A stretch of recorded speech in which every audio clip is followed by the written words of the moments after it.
একটা পরিকল্পিতভাবে চেষ্টা করা হচ্ছে সব কিছুর জন্য মুসলমান দায়ী,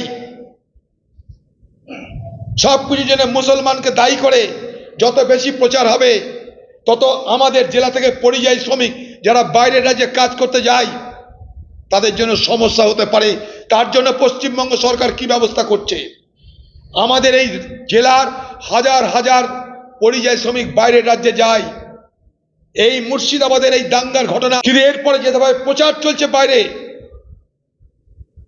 যে মুর্শিদাবাদ জিহাদিদের দখলে চলে যাচ্ছে, মুর্শিদাবাদের মানুষকে বাইরে শত্রু বানানোর চেষ্টা হচ্ছে, সেইখানটায় দাঁড়িয়ে পশ্চিমবঙ্গ সরকারের ভূমিকা কি? পশ্চিমবঙ্গের মুখ্যমন্ত্রী এখনই ছুটে আসা উচিত। কেন তিনি কলকাতায় বসে বসে তিনি শিবের গান শুনছেন, শিব মন্দির কালী মন্দিরের গান শুনছেন? তার আগে এইখানকার মানুষের দুর্দশার কাহিনী শুনুন।